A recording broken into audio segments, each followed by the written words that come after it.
அனைவருக்கும் வணக்கம்.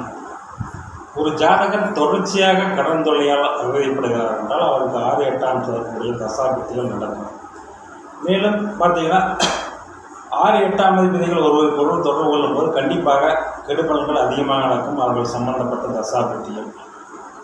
இங்கே 6-8ஆம் அதிபதிகள் தொடர்பு கொண்டால் விபரீத ராஜயோகம் அப்படி இப்படின்னு கதை கட்டுறதெல்லாம் ஒன்றும் கிடையாது. விபரீத ராஜயோகம் என்பது 6-8-12ஆம் அதிபதிகள் ஒன்று சேர்ந்து 6-8-12ஆம் இடத்திலேயே இருப்பது தான் விபரீத ராஜயோகம் எனக்கு வரப்படுகிறது. இந்த அமைப்பில் 6ஆம் அதிபதி 6ஆம் வீட்டை பார்க்கும்போது ஜாதகருக்கு வாழ்க்கை பூரா கடன் இருக்கத்தான் செய்யும். யோக திசைகள் நடக்கும்போது மட்டுமே கடன் கட்டுக்குள் இருக்கும். மற்ற அமைப்புகள் கடன் அதிகமாகவே இருக்கும். இந்த அமைப்பில் அதாவது புத்திர லக்னத்துக்கு பார்த்தீங்கன்னா 6ஆம் அதிபதி செவ்வாய் 6ஆம் வீட்டையை பார்த்தா கடன் இருக்கத்தான் செய்யும். 6 கூடையால் படங்களை மறந்துட்டான் கடன் இல்லைன்னு நம்ம சொல்ல முடியாது. எந்த ஒரு பாவகாதிபதியும் தன் வீட்டை தானே பார்க்கும்போது அந்த பாவகம் வலுப்பெறும். 6ஆம் பாவகாதிபதி லக்னத்தை 6ஆம் இடத்தை பார்த்தால் 6ஆம் இடம் வலுப்பெறவே செய்யும். அது பாபராக இருந்தாலும் சரி, சுபராக இருந்தாலும் சரி. இந்த அமைப்பில் ஒரு உதாரண வீடியோ மேலும் பார்க்கலாம். இந்த ஜாதகர் ஏன் கடன் தொல்லையால் அதிகம் அவதிப்படுகிறார். இந்த ஜாதகர் பிறந்தது பார்த்தீங்கன்னா 14/8/1960 2 AM என்ற லெவலில் பிறந்திருக்கார். ரிஷபராசி மிருகசீரிஷ நட்சத்திரம் மிதுன லக்னத்தில் பிறந்திருக்கார்.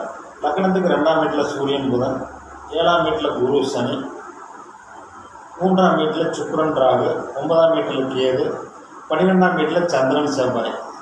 இந்த ஜாதகத்தில் பார்த்தீங்கன்னா லக்கணத்தை சனி பார்க்குறார், ராசியில் செவ்வாய் இருக்கார். லக்கணமும் ராசியும் சுபத்தன்மை அடையும். லக்கணத்தில் என்னதான் குரு பார்த்தாலும் சனியும் பார்க்கிறார். இந்த அமைப்பில் இந்த ஜாதகர் அதாவது ராகு திசைகள் நல்லாவே இருந்தார். ஏற்றுமதி சம்பந்தமான தொழில் செய்து கொண்டு நன்றாகவே இருந்தார். இந்த ஜாதகத்தில் தர்ம கர்மாதிபதி யோகம் இருக்குன்னு கூட நீங்கள் சொல்லலாம். மிதுன லக்னத்துக்கு தர்ம கர்மாதிபதி யோகம் வேலை செய்யாது. குரு திசை சனி திசை ஏதோ ஒரு திசை மட்டும்தான் நல்லது செய்யும், ஒரு திசை நல்லது செய்யாது. இந்த அமைப்பில் இந்த ஜாதகர் ராகு திசை முடிந்தவுடன் குரு திசை பிற்பகுதியிலிருந்து படிப்படியாக கடன்கள் அதிகரிக்கிறது.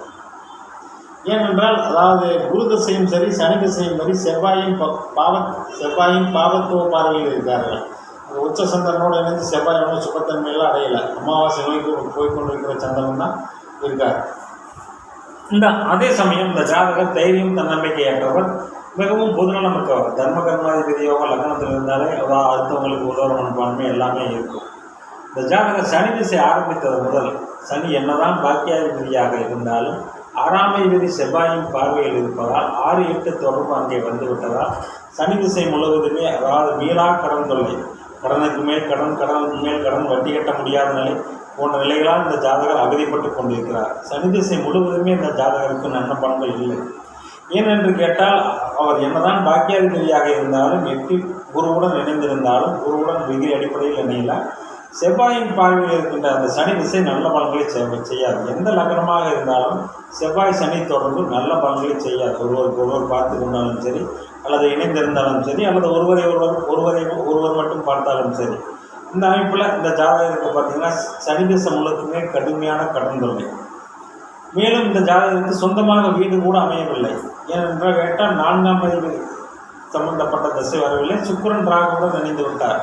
ராகு திசையில் வரை கோடிக்கணக்கில் சம்பாதித்தாலும் சொந்த வீடு கட்ட இயலவில்லை. இதுவரையில் வீடு கட்ட முடியவில்லை. இதுக்கு காரணம் என்ன பார்த்தீங்கன்னா 4ஆம் வீட்டை சனி பார்க்குறது, ராசிக்கு 4ஆம் வீட்டை செவ்வாய் பார்க்குறது, இது போன்ற அமைப்புகளால் இந்த ஜாதகருக்கு சொந்த வீடும் அமையவில்லை, கடன் தொல்லையும் தீரவில்லை. சரி, இந்த ஜாதகருக்கு எப்பொழுதுதான் கடன் தொல்லை தீரும்? இப்போதான் லக்னாதிபதி தசை வந்திருக்கு. லக்னாதிபதி வீடு கொடுத்தவன் உச்சமாக இருக்கிறார். உச்சனின் வீட்டில் அமர்ந்த லக்னாதிபதி இந்த ஜாதகருக்கு நல்ல பலன்களை செய்ய வேண்டும். அவர் பகையாக இருந்தாலும் பரவாயில்லை, பகை பெற்று அமர்ந்திருந்தாலும் பரவாயில்லை, உச்சனின் வீட்டில் இருக்கிறார். இந்த உச்சனின் வீட்டில் இருக்கின்ற இந்த புதன் திசை இந்த ஜாதகருக்கு வாழ்க்கையில் அந்திம காலத்தில் அதாவது 60 வயசுக்கு மேலே வர இந்த புதன் 65 வயசுக்கு மேலே வர இந்த புதன் திசை தான் இந்த ஜாதகரை வாழ்க்கையில் செட்டில் ஆகும். இருந்தாலும் லக்னத்தை குரு பார்க்கிறார். லக்னாதிபதி திசை நடைமுறையில் வருகிறது. இந்த லக்னாதிபதி திசையில் தான் இந்த ஜாதகருக்கு படிப்படியாக கடன் தொல்லைகள் நீங்கி கடனில்லா வாழ்க்கை அமையப்பட்டு சொந்த வீடும் அமையப்பட்டு நன்றாக வாழ்வார் என்பது நிதர்சனமான உண்மை. அதே சமயம் 7ஆம் வீட்டில் குரு இருப்பதும் குரு ஆட்சி பெற்றிருப்பதும் நல்ல குழந்தைகள் இருக்கிறார்கள், நல்ல மனைவி இருக்கிறார்கள், எல்லாமே இருக்கிறார்கள். ஆனால் 7ஆம் வீட்டை செவ்வாய் பார்ப்பது மனைவியால் அடிக்கடி உடல்நிலை தொந்தரவு போன்ற விஷயங்கள் ஏற்படதான் செய்யும். எனவே 6-8 தொடர்பு என்று ஒரு ஜாதகத்தில் வந்துவிட்டாலே அந்த தசா புத்தி நல்ல பலன்களை செய்யாது. ராசிக்கு பார்த்தீங்கன்னா சனி யோகாதிபதி தான். ஆனால் என்ன இருந்தாலும் லக்கணப்படி தான் தசாபுத்தி பலன்கள் நடக்கும் என்பதால் லக்கணத்துக்கு 7ஆம் வீட்டில் இருக்கும் சனியை லக்கணத்துக்கு 12 இருக்கும் செவ்வாய் பார்ப்பதாலும் இதுவரை சனி திசையே இந்த 19 வருஷமாக நடந்தாலும் இந்த 19 வருட வாழ்க்கையில் ஜாதகர் படாத கஷ்டப்பட்டு கோர்ட்டு கேஸு, வம்பு வழக்கு, வட்டி தொல்லை என்ற எல்லா தொல்லைகளையும் இந்த ஜாதகர் அனுபவித்து விட்டார். இனிமேட்டு வருகின்ற அந்த புதன் திசை தான், இப்பொழுது ஆரம்பித்திருக்கிற அந்த புதன் திசை தான் இந்த ஜாதகரை கடன் தொல்லையிலிருந்து நீக்கி சொந்த வீடு வசதி போன்ற அமைப்புகளை தரும். எனவே ஒரு ஜாதகத்தில் 4ஆம் அதிபதிக்கு 8 இருந்தாலும் சொந்த வீடு அவ்வளோ சீக்கிரம் அமையாது.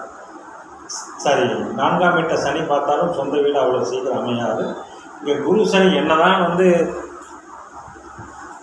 இருந்தாலும் இங்கே குரு சனி பாபத்துவ அமைப்பில் இருக்கிறார். அதே சமயம் குரு சனி லக்கணத்தை பார்ப்பதால் அதாவது ஜாதகரை இலகிய மனம் படைத்தவர் தர்ம கர்மாதிபதி யோகம் என்ற யோகம் என்றால் சொல்லலாம். ஆனால் மிதுன லக்கணத்துக்கு தர்ம கர்மாதிபதி யோகம் வேலை செய்யாது.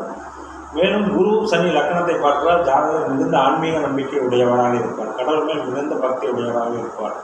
எனவே எந்த ஒரு நிலையிலும் 6-8 சம்பந்தப்பட்ட தசாபுத்தியில் வரும்போது ஜாதகர் கடன் தொல்லையில் சிக்கித்தான் தீர்வார் என்பதற்கு இந்த ஜாதகம் ஒரு நல்ல உதாரணம். நன்றி, வணக்கம்.